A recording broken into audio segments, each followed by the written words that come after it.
जय बोलो देवादिदेव 1008 श्री भगवान महावीर स्वामी की जय जय जय। अहिंसा परमो धर्म की जय जय जय। परम पूज आचार्य गुरुवर श्री विद्यासागर जी महाराज की जय जय जय। परम पूज मुनि श्री प्रमाण सागर जी महाराज की, पूज मुनि श्री विराट सागर जी महाराज की। एक सेठ अपने जीवन की उपलब्धियों को गिन रहा था,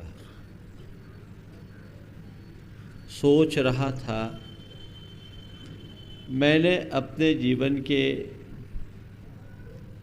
प्रारंभिक दौर में व्यवसाय की शुरुआत की और अपनी दक्षता और कुशलता के बदौलत विशाल साम्राज्य खड़ा किया। मैंने खूब दौलत कमाई,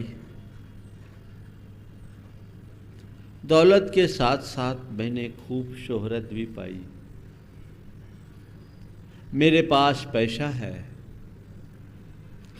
मेरा प्रभाव है और मेरी प्रतिष्ठा है, मेरा अपना परिवार है, सब कुछ है। ये मेरे जीवन की उपलब्धियां हैं। अब बाकी क्या बचा?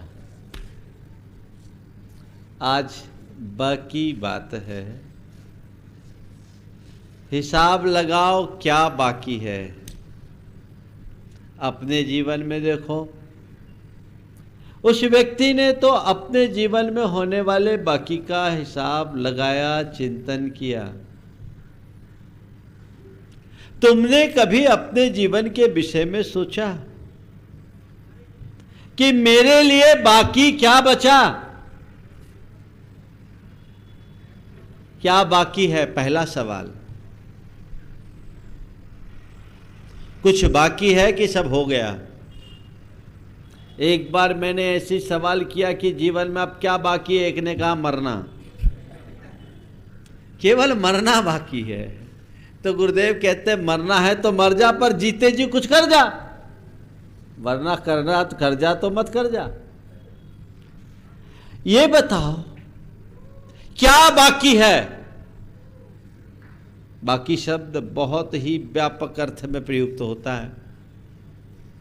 जब हम कहते हैं बाकी रह गया, बाकी बच गया, तो कोई काम भी बाकी रहता है और किसी की देनदारी भी बकाया रह जाती है, वो बाकी है। तुम देखो तुम्हारे जीवन में क्या बाकी है, खुद के लिए और औरों के लिए। सब शेष हो गया कि कुछ बाकी है? बैठकर चिंतन करने की जरूरत है। बैठो, विचार करो क्या बाकी है। बोलो कुछ बाकी रह गया है? आज घर जाना, कागज पेन उठाना और देखना मैंने क्या क्या पाया, क्या क्या पाया, क्या क्या पाया।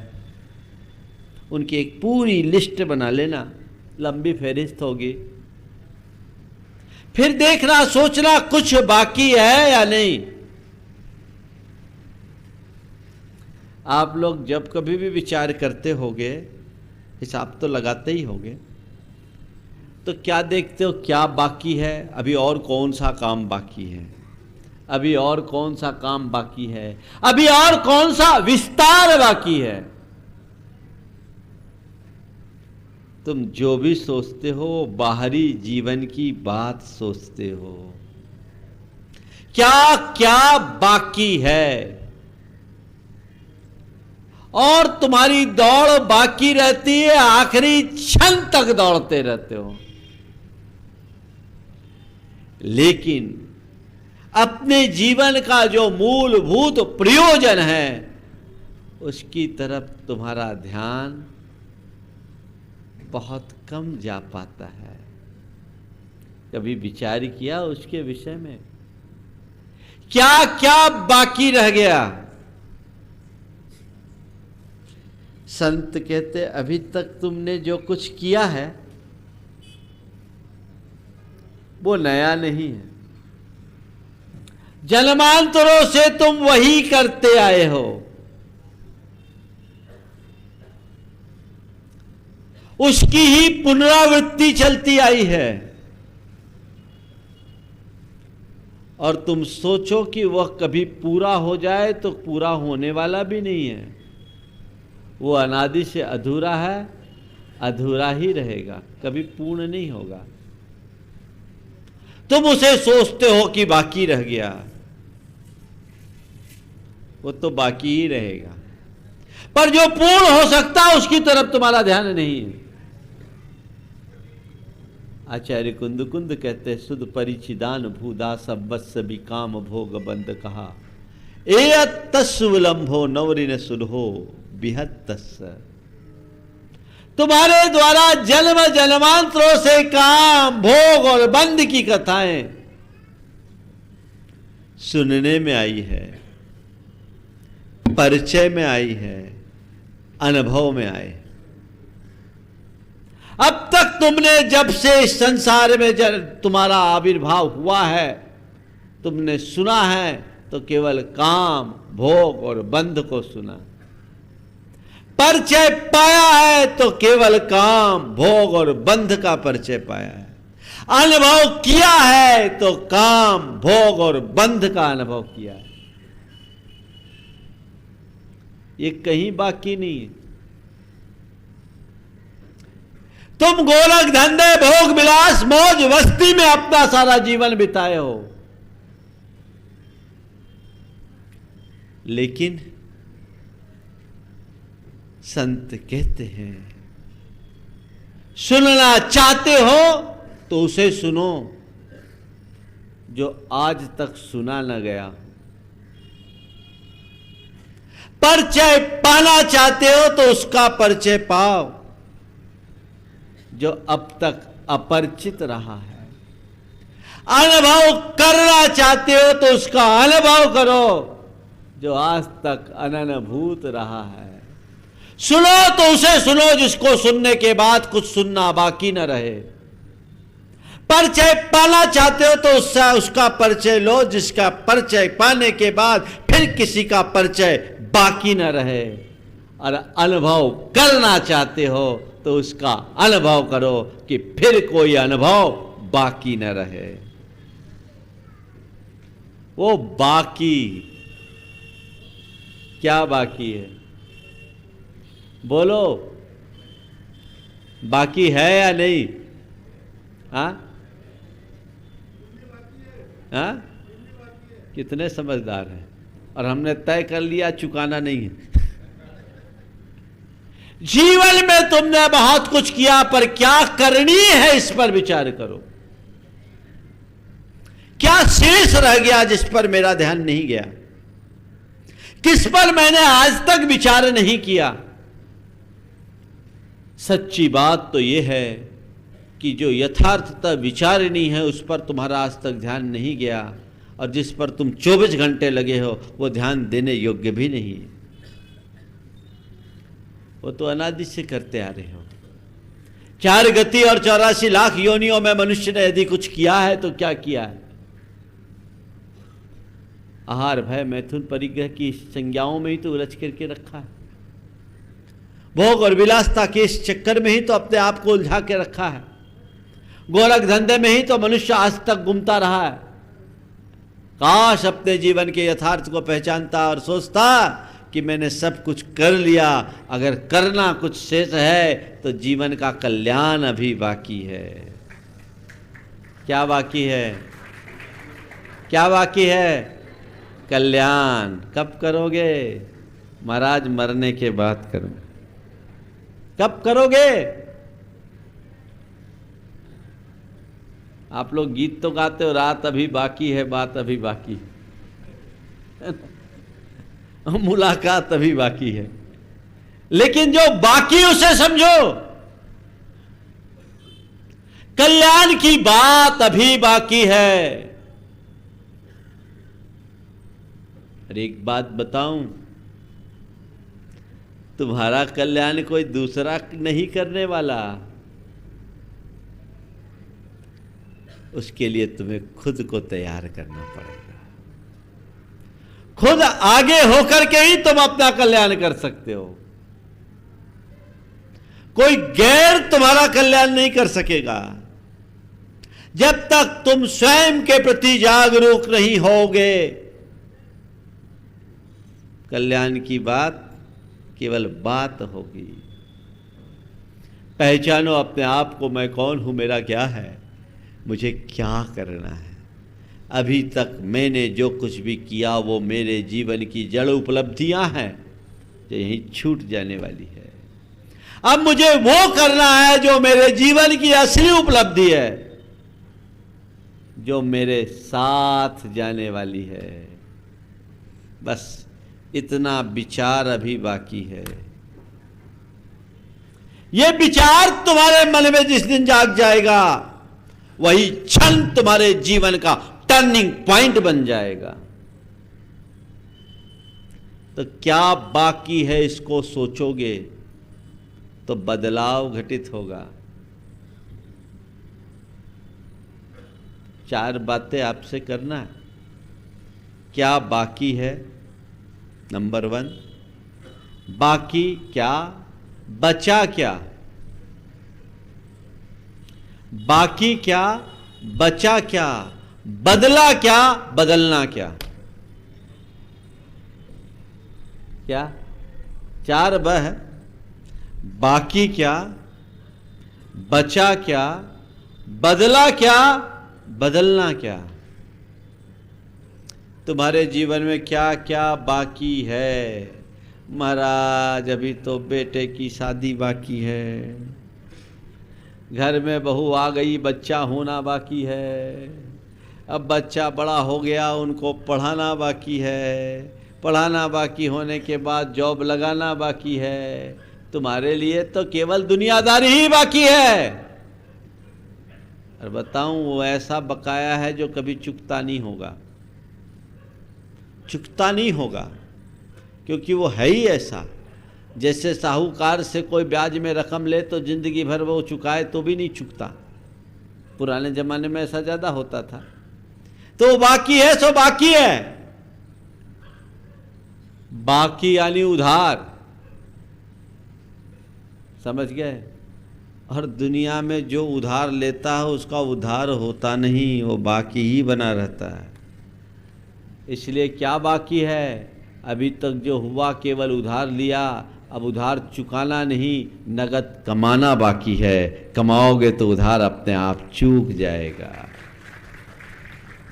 कुछ नया करो। अभी तो सब पुराना चला है, गोरख धंधे में ही लगा है। अपने अंदर मोड़ लाना चाहिए। मेरे संपर्क में एक व्यक्ति है जो आज एक उच्च अधिकारी। उस व्यक्ति के जीवन में जबरदस्त बदलाव आया। कैसे बदलाव आया? उन्होंने कहा, महाराज आपके एक प्रवचन ने मुझे मोड़ दिया। बोले क्या मोड़ा? बोला आपने एक दिन अपने प्रवचन में एक उदाहरण दिया था, 0 + 0 बराबर क्या। यहाँ भी कुछ दिन पहले मैंने उदाहरण दिया था। और आपने अपने प्रवचन में कहा था कि एक दिन तो सब राख हो जाना है। तो मुझे लगा कि वाकई में महाराज सही कह रहे हैं, राख सब होना है। तो जब सब राख ही होना है तो राख को इकट्ठा करने के लिए हम क्यों लगे? इससे पहले कि राख हो, हम अपनी ज़िंदगी को खरा बनाने का मार्ग चुन ले। और उनके जीवन में बदलाव आ गया। बोला महाराज तभी मैंने मन ही मन संकल्प किया, रात्रि भोजन का त्याग किया, उन्होंने रिश्वत का त्याग किया, परिग्रह की सीमा बना ली और आज अपने जीवन को संयम, सदाचार और अनासक्ति के साथ बिता रहे हैं। एक परिवर्तन मनुष्य के भीतर, एक वाक्य से परिवर्तन हो जाता है जिसके अंदर घटित होना होता है। तो और जिसके भीतर की आत्मा जागृत नहीं होती, उसे कितने ही सुना लो, वो रस लेके सुनेगा, तालियां बजाएगा, लेकिन रहेगा जहां के तहां। क्या बाकी है तुम्हें तय करना है। मुझे क्या करना बाकी है? आत्मा के कल्याण का उद्योग करना बाकी है। और कब करोगे उसको शुरू? कब करोगे? बोले इतना तो पता है तुम लोग क्या बाकी है? बताए कि नहीं है? बोलो। हाँ, बाकी है, बाकी है। लेकिन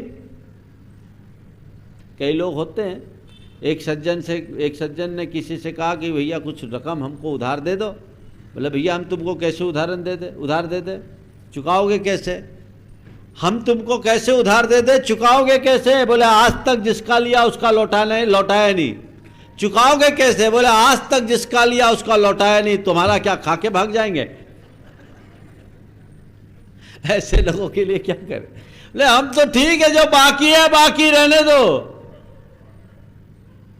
देखिए, बाकी लेना, बाकी देना, बाकी वसूलना, ये तीन अलग अलग क्रिया हैं। बाकी लेना, बाकी देना और बाकी वसूलना। तो बाकी लेना बड़ा सरल है। किसी को आप ज़रूरत होती है तो तुरंत किसी से कुछ उधार मांग लेता है, ये बाकी लेना है। बाकी देना यानी बाकी चुकाना, बाकी लेना और बाकी देना। कोई मांगने आया, उसको 4 ही हो जाए, चलो 4 हो गया। बाकी लेना, बाकी देना, बाकी चुकाना, बाकी वसूलना, ये सब बराबर होता है, 4 अपने आप आता है। तो हम जरूरत पड़ने पर व्यक्ति बाकी लेता है। बाकी देता कौन है? जिसके पास सरप्लस होता है वो बाकी देता है। बाकी मांगने वाले लोग बहुत मिलते हैं, बाकी देने वाले लोग कम होते हैं। और बाकी किसको दिया जाता है? जिसको लोग पहचानते हैं। एक आदमी एक के यहाँ गया कि हमको बहुत सख्त आवश्यकता है, 50,000 रुपये दे दे। एक सेठ के पास गया कि मुझे बहुत सख्त आवश्यकता है, 50,000 रुपये मुझे दे दीजिए, मेरा काम हो जाएगा, मैं आपको वापस लौटा दूंगा। उसने कहा मैं तुम्हें पहचानता नहीं, 50,000 कैसे दूँ? मैं तुम्हें पहचानता नहीं, 50,000 रुपये कैसे दूं? उसने कहा क्या बताऊं, अभी तक मैं जिनके पास गया सब ने ये कहा हम तुमको पैसा कैसे दो, क्योंकि हम तुम्हें अच्छे से पहचानते। बात समझ में आई? जो पहचानता नहीं है वो भी बाकी नहीं देता, और जो पहचानता है वो भी बाकी नहीं देता। तुमने अपनी पहचान क्या बनाई? तो बाकी लेना और बाकी देना। सरप्लस होगा तो बाकी दोगे, पर कब सरप्लस होगा? जब तुम जनरेट करोगे तब ना। जिसके ऊपर खुद बाकी चढ़ा है वो औरों को क्या बाकी देगा? बोलो। कर्ज चढ़ा है तुम पर, कर्ज को चुकाना अभी बाकी है। पाप का कर्ज तुम्हारे सिर पर बहुत है, उस कर्ज का भार उतारना अभी बाकी है। तो बाकी लेना, बाकी देना। और एक बात बताऊं, हम लोग बाकी लेते हैं किससे? साहूकार से बाकी लेते हैं। साहूकार ही बाकी देता है, यही होता है ना। साहूकार से बाकी लेते हैं, साहूकार बाकी देता है, और जो समझदार होता है बाकी चुकाता है, और जो बेईमान होता है उससे बाकी वसूला जाता है ना। थोड़ा इस बाकी को देखिए। हमारे ऊपर एक बहुत बड़ा ऋण है। किसका? कर्मों का, पापों का। जो ऋण हमने लिया है, किससे लिया है? कर्म से ही कर्म का ऋण लिया है। हमने ऋण लिया है, बहुत सारा ऋण, जिसे हमें चुकाना है। कर्म ने हमें ऋण दिया, और बाकी हमने लिया है, तो हमें बाकी चुकाने का दायित्व भी ध्यान में रखना चाहिए। जो महान पुण्यशाली होते हैं वो बाकी देते हैं। कर्म उदार है, बाकी देता है। तुमको जितना लेना है ले लो, क्योंकि वसूलना वो जानता है। कई लोग ऐसे होते हैं, कहते हैं आओ तुमको तो जितना लेना ले लो, वसूलना हम जानते हैं। तो कर्म, आप जितना कर्ज करना चाहोगे कर्म देगा, बड़ी उदारता से देता। उसको मालूम है कि इसको जितना मैं बाकी दूंगा उतना बंधक बना के रख सकूंगा। समझ गए? तो तुमको कर्म खूब उधार दे रहा है, ले आज तो बड़ा मजा लग रहा है, कर्जा लेकर के घी पियो। कर्म सब दे रहा है तुमको, जितना भोग विलास करना है कर लो, जितनी मौज मस्ती करनी है कर लो। वो कह रहा है ले, जितना लेना है लो। बड़ी उदारता से कर्म तुमको बाकी दे रहा है, लेकिन मुगालते में मत रहना। अगर तुमने कर्म के द्वारा लिए गए बाकी को समय पर चुकाया नहीं, तो कर्म बड़ी बेरहमी से अपना बाकी वसूलना जानता है और वसूल कर छोड़ता है। तुम्हें बंधुआ मजदूर बना देगा, बंधक बना देगा। और जन्मांतरों से तो यही हुआ, कुछ पुण्य तुमने कर्जे में लिया और उसका भोग कर लिया, चुकाया नहीं। पुण्य पाए हो तो पुण्य से पुण्य की अभिवृद्धि करो और पाप के कर्ज को उतारो, ये तुम्हारी समझदारी है। और पुण्य पा करके उसका भोग कर लोगे तो तुम्हारा पतन अवश्य संभावी है। आजकल बैंकों से लोग रुपया लेते, क्यों लेते हैं? इसलिए कि उसको इन्वेस्ट करेंगे और इन्वेस्ट करके हम बिजनेस करेंगे, कमाएंगे और उसको चुका देंगे ब्याज समेत। यही होता है ना। लेकिन कोई बैंक से रुपया तो ले ले और रुपया लेने के बाद उसको पूरा भोग ले, कमाना बंद कर दे। जो रुपया लिया है उसको कमाना बंद कर दे और खाना शुरू कर दे, तो क्या होगा?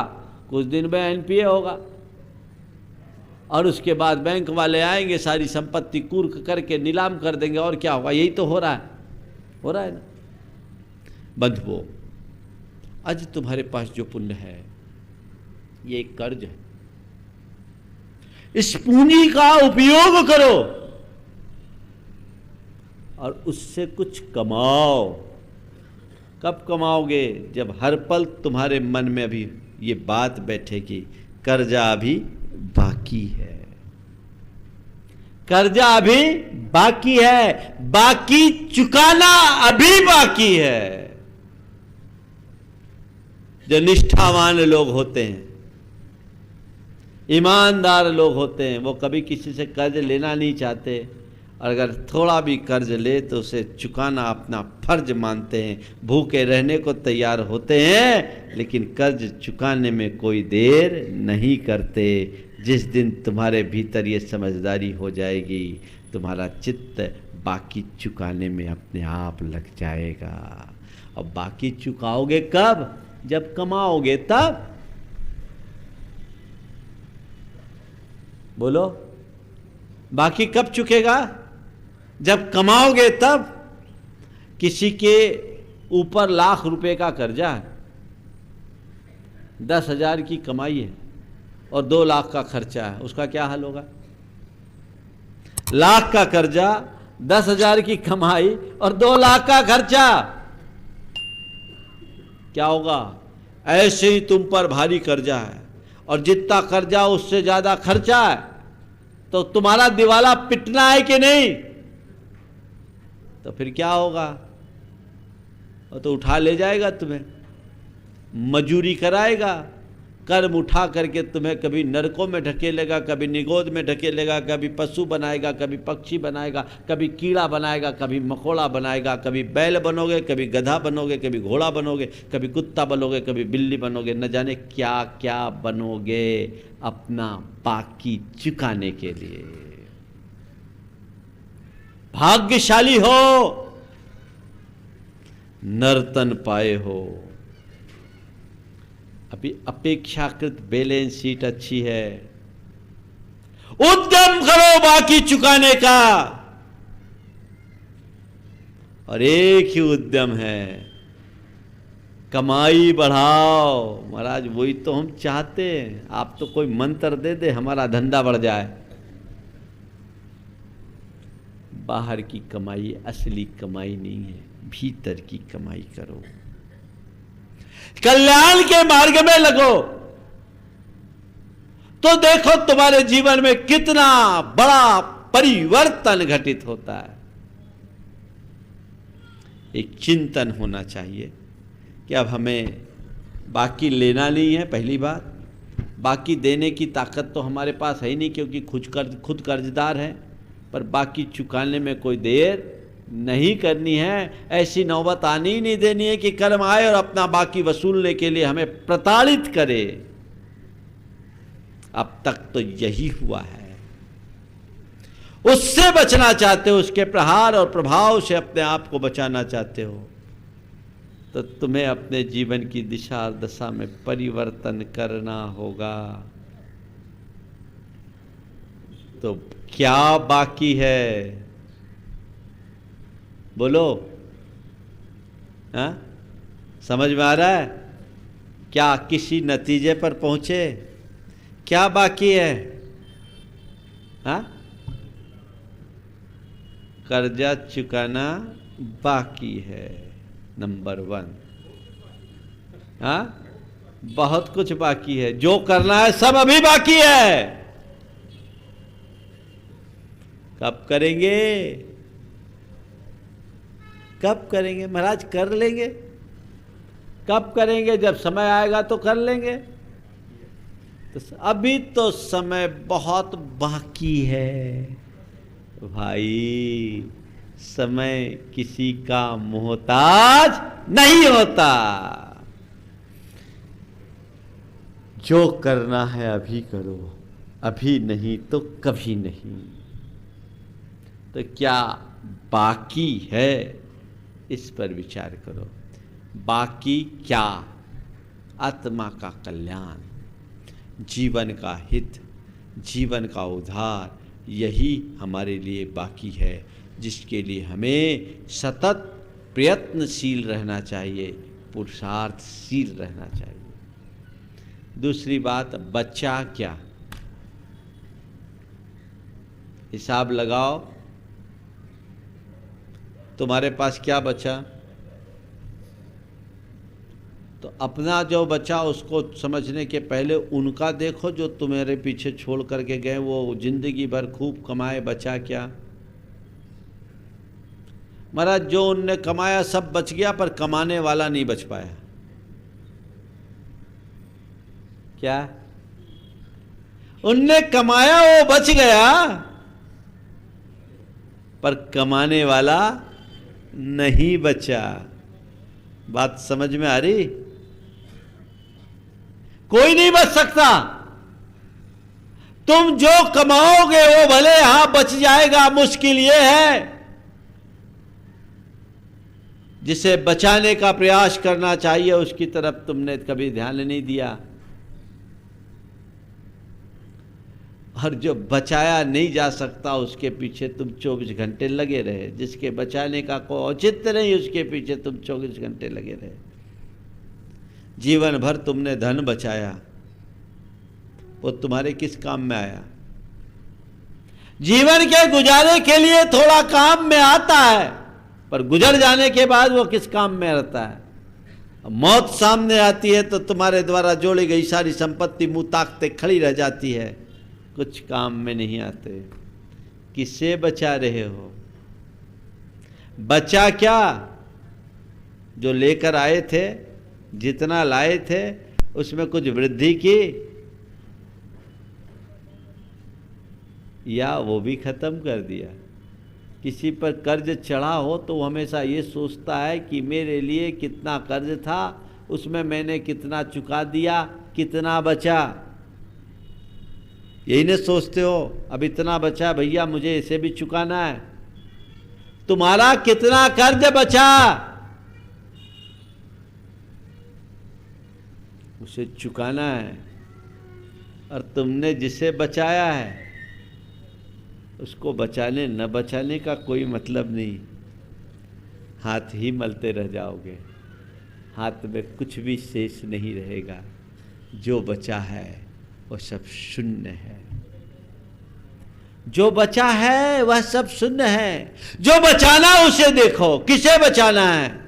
अपने जीवन को बचाना है, अपने आत्मा को बचाना है। किससे बचाना है? पतन से बचाना है, अहित से बचाना है, पाप से बचाना है, अकल्याण से बचाना है। उनसे अपने आप को बचाने का उद्यम कीजिए। अगर उनसे बचा लिए तो तर गए, बाकी और कोई से नहीं बच सकते, मौत से भी नहीं बच सकोगे। पर पाप से बच गए तो निर्भर होकर जाओगे, और पाप से नहीं बच पाए तो उसके भार में दब जाओगे। क्या बचाना है, इस पर विचार करना चाहिए। बचा क्या, बचाना क्या, ये हमें सोचना है। आखिरी, बदला क्या, बदलना क्या। जीवन में बदलाव तो बहुत आया। मैं एक नगर में गया, 20 साल बाद उस नगर में जाना हुआ। जब मैं हजारीबाग गया था 22 साल बाद, तो बहुत कुछ बदला बदला सा था। लोगों ने बोला महाराज देखो ये बदल गया, ये बदल गया, ये बदल गया, ये बदल गया। एक घूरे का ढेर रहता था, बोले महाराज ये भी बदल गया। तो एक युवक बोल रहा था महाराज ये बदल गया, ये बदल गया, ये बदल गया। बहुत देर से उसकी बातें मैं सुन रहा था। जब खूब बोला बदल गया, बदल गया, बदल गया, मैंने कहा तू जहां का तहां रह गया। सब तो बदल गया, तू कहां बदला।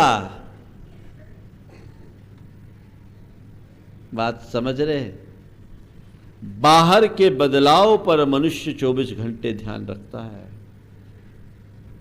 भीतरी बदलाव पर उसका ध्यान नहीं जाता।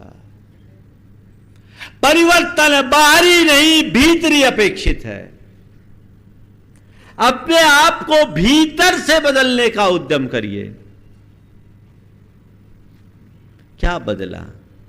बस इतना ही बदला कि पहले मैं एक साधारण से मकान में रहता था, बढ़िया बंगला हो गया। और क्या, पहले मैं साधारण इलाके में रहता था, पॉश इलाके में रह गया। पहले मैं साइकिल से घूमता था, अब कार में घूमने लगा। पहले मेरे पास साधारण सी कार थी, अब एकदम मर्सिडीज में घूमता हूं। पहले मेरे पास ढंग से पहनने के ढंग के कपड़े भी नहीं थे, अब तो मैं ब्रांडेड पहनता हूं। पहले मेरे पास खाने पीने की भी व्यवस्था नहीं होती थी, और अब मैं तो सारी अच्छी सी अच्छी चीज़ों का उपभोग करता हूँ। जीवन बहुत बदल गया, मेरी लाइफ स्टाइल बदल गई। यही है ना बदलाव। तुम सब ऊपर से बदलते हो, और इसी बदलाव को अपने जीवन की प्रगति मानने का भ्रम पालते हो। नहीं, ये बदलाव तो जड़ बदलाव है, ये किसी काम का नहीं, ये किसी काम का नहीं, ये तो यही छूट जाने वाला है। बदलना है तो अपने हृदय को बदलो, बदलना है तो अपने मन को बदलो, बदलना है तो अपने भाव को बदलो, बदलना है तो अपने विचारों को बदलो। वो बदलाव ही जीवन का वास्तविक बदलाव है। हृदय परिवर्तन हो, मन परिवर्तित हो, विचार बदले, भाव बदले, तो जीवन में स्थायी परिवर्तन घटित होगा। वो तुम्हारे जीवन की एक उपलब्धि बनेगी। मुझसे पूछो कि क्या बाकी है, तो मैं इतना ही कहूंगा, बदलाव अभी बाकी है। क्या बाकी है? बदलाव लाओ, भीतरी बदलाव, बाहर का बदलाव नहीं। तुम बाहर से बदलते हो, पल में तुम्हारा मूड बदल जाता है। मूड मत बदलो, मन बदलो, विचार बदलो, भाव बदलो, जो तुम्हें भोग से योग की ओर मोड़ दे, जो विलास से वैराग्य की ओर मोड़ दे, जो पाप से पुण्य की ओर मोड़ दे, जो पदार्थ से परमार्थ की ओर मोड़ दे। वो बदलाव अपने भीतर घटित कर। जिस दिन वो घटित हो जाएगा, बेड़ा पार हो जाएगा। तो जो कुछ करना है, अभी समय है, कर लो। समय अभी बाकी है और काम अभी बाकी है। समय रहते यदि तुमने कर लिया तो कर लिया, नहीं तो गए काम से। मनुष्य के मन का सबसे बड़ा शत्रु है उसका प्रमाद। ऐसा नहीं होता कि हमारे पास अवसर नहीं आते, अवसर हमें मिलते हैं, लेकिन हमारे मन का प्रमाद उसका लाभ नहीं उठाने देता। प्राय हमारे साथ यही होता आया है कि जब जब हमारे पास अच्छे अवसर आए, हमने अपने आलस्य और प्रमाद के कारण उसकी उपेक्षा कर दी, उसका लाभ नहीं उठाया। अवसर का लाभ उठाना सीखिए, प्रमाद को अपने ऊपर हावी मत होने दीजिए, अन्यथा हाथ मलते रह जाओगे, कुछ भी नहीं होगा। एक बड़ी पुरानी कहानी याद आ गई। एक सेठ था, अपार संपत्ति का मालिक था, लेकिन समय का कुछ ऐसा प्रहार पड़ा कि वो दाने दाने को मोहताज हो गया। जिसके दरवाजे से कभी कोई याचक खाली नहीं गया, काल का ऐसा प्रकोप कि वो व्यक्ति खुद दाने दाने को मोहताज हो गया। वहां का राजा उसका बचपन का मित्र था। धर्म पत्नी ने कहा कि ऐसे विकट संकट की घड़ी में आप राजा के पास जाओ, निश्चयतः राजा हमारी कोई ना कोई मदद करेगा। उसने कहा, राजा तो मुझे इस फटेहाल स्थिति में पहचानने से भी इनकार कर देगा। मुझे संशय है कि राजा मुझे पहचानेगा कि भी नहीं। नहीं नहीं, मैं राजा को जानता हूं, राजा आपका बड़ा प्रेमी है, उदार है, मुझे पक्का भरोसा है कि संकट की इस घड़ी में वो आपका साथ देगा। पत्नी की प्रेरणा और समय की पुकार दोनों से उत्प्रेरित होकर वो राजा के यहाँ जाने का मन बना लिया। राजा के यहाँ गया, द्वारपालों ने उसे रोका,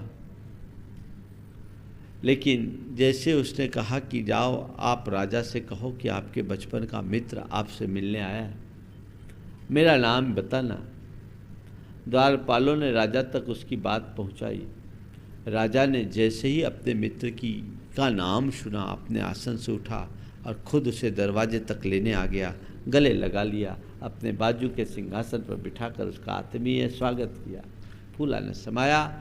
और इससे पहले कि वो कुछ बोले, उसने कहा, मित्र मैं तुम्हारी स्थिति को देख रहा हूं, तुम्हारी स्थिति को देख रहा हूं, कोई चिंता मत करो, अभी मैं हूं, तुम्हारे लिए पूरा खजाना खोल देता हूं रत्नों का और 3 घंटे का समय देता हूं, तुम जितना रत्न ले जा सको ले लो, खुली छूट है। क्या था? रत्नों का खजाना खोला गया। रत्न राशि देखकर वो मुग्ध हो उठा, उसकी आंखें चुधिया गई। चारों तरफ रत्न रत्न रत्न, ऐसे रत्न जिसे उसने अपने जीवन में कभी देखा भी नहीं था। उसने सोचा, अब इतने सारे रत्नों का करूंगा क्या? जिंदगी में कमाया वही चला गया, ठीक है, इस रत्न के कक्ष में आया हूं, थोड़े देर इसको निहार करके इसका सुख तो भोग लूं, जाते समय 2-4 ले लूंगा। और उसने चारों तरफ उस रत्न के कक्ष को निहारना शुरू किया, अपनी दृष्टि दौड़ाई तो एक किनारे में उसे रत्नों के खिलौने दिखे। गदगद हो उठा, आह कितने उत्तम रत्न हैं, कितने अच्छे खिलौने, ऐसे खिलौने तो मैंने कभी देखे ही नहीं। 3 घंटे का समय, अभी तो 5 मिनट भी पूरे नहीं हुए, चलो थोड़ी देर इन खिलौनों से खेल क्यों न लूं। और वो खेल में मगन हो गया, खेल में मग्न हो गया। अचानक घंटी बजी, उसका ध्यान टूटा। द्वारपालों ने कहा 3 घंटे पूरे हो गए, वापस आए। जैसे ही द्वारपालों ने ये शब्द कहा वो स्तब्ध रह गया, ओए मेरा काम तो अभी बाकी, रत्न उठाना तो अभी बाकी है। बोले अब बाकी आकी कुछ नहीं होगा, चलो बाहर, समय पूरा हो गया, अब कहने से कुछ नहीं होगा। राजा तक बात पहुंची, राजा ने कहा कोई बात नहीं, कल तुम्हें दूसरा ऑफर, कल तुम्हें सोने के खजाने में जाने को मिलेगा, पर ध्यान रखना समय केवल 3 घंटा। दूसरे दिन वो सोने के खजाने में प्रवेश किया, देखा अपार स्वर्ण भंडार था। उस सोने को देखकर वो कुछ पल को भौचक्कर रह गया, बोला अब तो बहुत सारा सोना उठा कर ले जाऊंगा। चारों तरफ देखा कि तभी एक घोड़ा वहां बंधा दिखाई पड़ा। ये वही घोड़ा था जिस पर सवार होकर जवानी के दिनों में वो सैर किया करता था राजा के साथ। उसने कहा बहुत दिन बाद ये घोड़ा दिखा है, 3 घंटा तो बहुत है, चलो थोड़े देर इस घोड़े पर सवार होकर सैर क्यों ना कर लूं। वो घोड़े पर सवार हुआ, उसकी लगाम खींची और घोड़ा आसमान से बात करना शुरू कर दिया। लौटा तो 3 घंटे बीत चुके थे। द्वारपालों ने कहा आपका समय हो गया, आप कुछ नहीं ले सकते। उसने कहा मेरा काम तो अभी बाकी है। बोले बाकी है या नहीं आप जानिए, लेकिन अब आपको कुछ नहीं मिलेगा। राजा तक बात पहुंची, उसने सोचा आज ये फिर चूक गया। राजा बड़ा उदार था, उसने कहा चलो तीसरा एक ऑफर और, कल तुम्हें मैं चांदी के खजाने में प्रवेश दूंगा, पर ध्यान रखना समय केवल 3 घंटा। तो अब की बार वो पूरी तरह मेंटली प्रिपेयर होकर गया था। और चांदी के खजाने की बात थी तो अपने साथ 5-7 झोले ले गया था। ये चांदी तो जेब की चांदी से तो कुछ काम होना नहीं। गया, झोले में चांदी भरा और एकदम तय कर रखा था कि मुझे निकलना है, इस बार कुछ भी काम बाकी नहीं छोड़ना, पहले अपना काम करना है। झोले में चांदी भरा, बाहर निकलने को हुआ, दरवाजे के बाजू में उसे एक छल्ला दिखाई पड़ा। छल्ला, उसके नीचे लिखा था कि कृपया मुझे न छेड़े, और छेड़े तो सुलझ कर ही जाए। कृपया मुझे न छेड़े, छेड़े तो सुलझ कर ही जाए। छल्ला साधारण सा था, पर निषेध में ज़्यादा जिज्ञासा होती। इस छल्ले में ऐसी क्या बात है, आखिर राजा ने क्यों लिखा कि कृपया मुझे न छेड़े, छेड़े तो सुलझ करके ही जाए। अब बोला दरवाजा तक तो आ गए, ट्राई करते भी तो बहुत टाइम है, 10 मिनट नहीं बीते, 3 घंटे, 2 घंटे 50 मिनट बाकी है। उसने छल्ले में हाथ डाला, हाथ उसका उलझ गया। हाथ उलझ गया, अब क्या करे। हाथ उलझ गया, हाथ बाहर न निकाले तो बाहर नहीं निकल सकते। अब हाथ को बाहर निकालने के लिए दूसरा हाथ लगाना होगा, और दूसरा हाथ तब निकलेगा जब लगेगा जब झोला छोड़ के एक तरफ रखेंगे। तो उसने झोला एक तरफ किया और दूसरे हाथ से छल्ले को सुलझाने में उलझ गया, और छल्ले को सुलझाते सुलझाते समय पूरा हो गया। कहा भैया अब आप बाहर आ जाइए, समय पूर्ण हो गया। उसने कहा हाय आज फिर मेरा काम बाकी रह गया। हाय आज फिर से मेरा काम बाकी रह गया। अब तो राजा को मुंह दिखाने की भी हिम्मत नहीं कर पाया। हताश मन घर आया, पत्नी को सारा वाकया सुनाया। पत्नी ने कहा 3 बार राजा ने आपको अवसर दिया, कोई बात नहीं, आप फिर से जाइए, 4थी बार इस बार मेरी ओर से राजा आपको अवसर देंगे। राजा ने बात सुनी, कहा ठीक चल, एक आखिरी अवसर तेरे को दे देता हूँ, लेकिन अब की बार तांबे के खजाने में प्रवेश मिलेगा। अब की बार तांबे के खजाने में प्रवेश मिलेगा, बिल्कुल 3 बार का अनुभव, अब तो मैं कोई कसर नहीं छोड़ूंगा। 4थी बार जब गया तो अपने साथ सीमेंट की बोरियां लेकर गया, तांबा, और तांबे के खजाने में वैसा टूट पड़ा जैसे भूखा भोजन पर टूटता है। फटाफट बोरियां भरा, और बोरियां भरकर उसे सूजा सूतली से सिल दिया, एकदम पैक कर दिया। थक भी गया था, काफ़ी मेहनत हुई, भारी भारी बोरियां थी, इधर उधर खिसकाने में उसकी कमर में थोड़ी सी दर्द सी हुई, और अपनी कमर सीधी करने के ख्याल से वो पीछे की तरफ झुका। कमर सीधी करने के ख्याल से पीछे की तरफ थोड़ा सा झुका कि तभी उसे सामने एक बिस्तर दिखाई पड़ा। पलंग बढ़िया और बिस्तर, क्या राजा, कितना कितना भला आदमी, उसे पता था कि मैं थक जाऊंगा, चलो 2 पल के लिए इस पलंग पर विश्राम क्यों न ले लूं। वो बिस्तर पर सो गया, सो गया, सो गया। उसका ध्यान तब टूटा जब घंटी बजी और कहा भाई साहब समय हो गया, आप बाहर आइए। वो अपना काम नहीं कर पाया, आखिरी तक उसका काम बाकी रह गया। कहानी बड़ी रोचक लगी आप सबको? लगी कि नहीं लगी? लगी ना? पर भैया ये कहानी किसकी है पता है? किसकी है? हाँ, बस अभी उसका भाव बताना बाकी है। किसकी कहानी है? ये कहानी हमारी तुम्हारी सबकी है। ये मनुष्य जीवन जो तुम्हें मिला है, ये संसार में आकर जीव राजा के पास तुम्हें एक अच्छा ऑफर लेकर के मिला है। ये जीवन के 4 अवसर, सेठ के साथ जुड़े हुए 4 अवसर जीवन के 4 अवसर की तरह है। सबसे पहला अवसर है बचपन, जो रत्नों जैसा कीमती है, जो इसका मूल्य समझ करके उसको सार्थक कर लेता है, उसका जीवन निहाल हो जाता है। लेकिन अक्सर लोग अपने बचपन को खेल कूद में बिता देते हैं। रत्न जैसे कीमती जीवन को लोग खेल कूद में बिता देते हैं। दूसरी अवस्था यौवन, जो जवानी के जोश के घोड़े पर बैठ करके ही अपना जीवन बिता देते हैं। बचपन खेल में, यौवन जोश में मनुष्य बर्बाद करता है। अपने स्वर्णिम जीवन को इसी जोश और जुनून में बर्बाद करके रख देता है। जो करनी है वो नहीं कर पाता। तीसरी अवस्था है प्रौढ़ावस्था, जो चांदी जैसा होता है, लेकिन उसमें गृहस्थी के छल्ले में ऐसा हाथ डालता है कि पूरी जिंदगी बीत जाती है, सुलझ नहीं पाता। एक बार हाथ डाला तो पूरा जीवन हाथ सुलझाने में निकल जाता।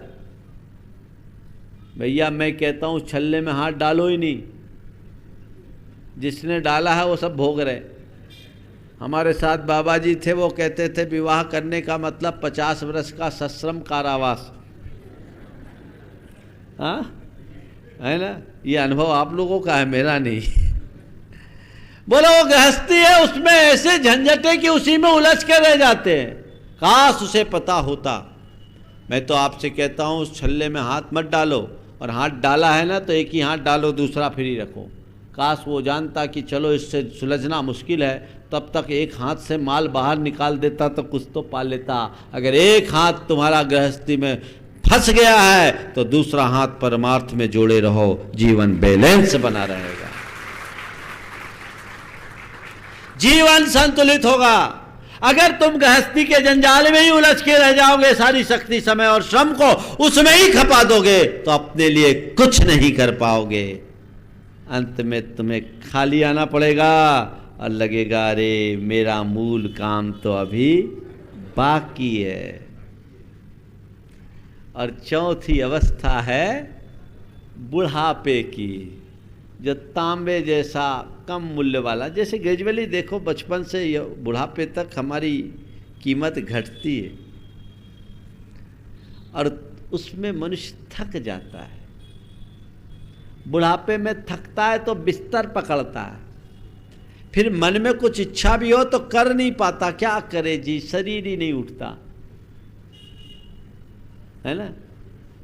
तो कहते हैं बचपन गया खिलौनों के संग तरुणी संग तरुणाई। बचपन गया खिलौनों के संग तरुणी संग तरुणाई, अर्धमृतक सम बूढ़ापन है कैसे बचोगे भाई। बोलो कब बचोगे? बूढ़े को अर्धमृतक के समान कहा, क्यों? आपने कभी सोचा बूढ़ा अर्धमृतक क्यों है? इसलिए मुझसे एक बार शंका समाधान में पूछा किसी ने कि बूढ़े को अर्धमृतक क्यों कहते हैं। मैंने कहा इसलिए कि मुर्दे को 4 उठाते हैं, बुढ़े को 2 उठाते हैं, इसलिए अर्धमृतक। जिसको उठाने के लिए 2 आदमी लगे वो अर्धमृतक, 4 उठा ले तो पूरा मृतक हो गया। जीवन ऐसे ही छन छन छीन हो रहा है, एक दिन मामला साफ हो जाएगा। इससे पहले पहचानो क्या करना अभी बाकी है। आत्मा के हित की बात अभी बाकी है। इस बाकी को पूरा करके जाना, नहीं तो ये बकाया तुम्हें कहीं का नहीं रहने देगा। मनुष्य जीवन मिला है, इसे सार्थक बनाइए, सफल बनाइए, सही दिशा में आगे बढ़ने का उद्यम कीजिए, जिससे इस दुनिया से जाओ तो सुकून भरी सांस छोड़ते हुए जाओ। लेकिन क्या करूं, आखिरी तक कब्र में पांव अटक जाती है तो भी लोग गोरख धंधे कोई छोड़ते नहीं। जो करने लायक काम है उसे न करके दुनियादारी में उलझ जाते हैं। एक सेठ था, मरनासन्न था, और बहुत देर से मुंह से बा बा बा बा कुछ बोल रहा था। आज बा की बात है ना, बा बा बा, तो बच्चों ने सोचा कोई बक्सा अक्सा की बात ना हो, कोई रखा होगा, तुम लोगों को तो बक्सा ही दिखता है। तो डॉक्टरों से बोला कि डॉक्टर साहब कुछ उपाय बताइए, कुछ ये बोल सके। बोले एक इंजेक्शन लगेगा 50,000 रुपये का, तो एक आध सेंटेंस कुछ बोल सकता है। बोला लगे एक बक्सा मिल जाए 50,000 में तो मामला क्या है, सस्ता ही है। 50,000 रुपये लगवाए, इंजेक्शन लगा, इंजेक्शन से वो चैतन्य हुए, और जैसे ही चैतन्य हुए बोले अब क्या बताऊं, वो बकरा पूरा झाड़ू खाया जा रहा है, मैं क्या बोलूं। 50,000 गए, झाड़ू पर ध्यान है, कब्र में पांव लटक गई, फिर भी आत्मा की शुद्ध नहीं। भाइयों कैसे काम चलेगा, विचार कीजिए, क्या बाकी है, बस बाकी की पूर्ति करें। कल का दिन बहुत महत्वपूर्ण दिन है, कल रक्षाबंधन का पर्व, महापर्व है। कल के दिन भगवान श्रेयांसनाथ को निर्वाणोपलब्धि भी हुई है, तो कल श्रेयांसनाथ भगवान का निर्वाण कर लेना। और रक्षाबंधन के महात्म की चर्चा करते हुए कंपनाचार्य और विष्णु कुमार मुनिराज की पूजा आराधना यहाँ पर होगी। और रक्षाबंधन के त्यौहार को सब लोग सामूहिक रूप से यहाँ मनाएंगे। पहली राखी मंदिर की, उसके बाद तुम अपने घर व्यवहार परिवार की व्यवस्था करना। इसलिए कल का जो कार्यक्रम में भी यहाँ आपको सूचित किया जाएगा, प्रातः 7 बजे, 6:30 बजे से 7 बजे से पूरा कार्यक्रम होगा, और उसमें आप सबकी पूर्ण सहभागिता होनी चाहिए। इसी शुभ भाव के साथ समय पूर्ण हो गया, इसलिए मैं अपनी बात को यहीं पर छोड़ रहा हूँ, पर पूरी नहीं कर रहा हूँ, बात अभी बाकी है। बोलिए परम पूज्य आचार्य गुरुवर श्री विद्यासागर जी महाराज की, परम पूज्य मुनिवर श्री प्रमाण सागर जी महाराज की जय जय जय।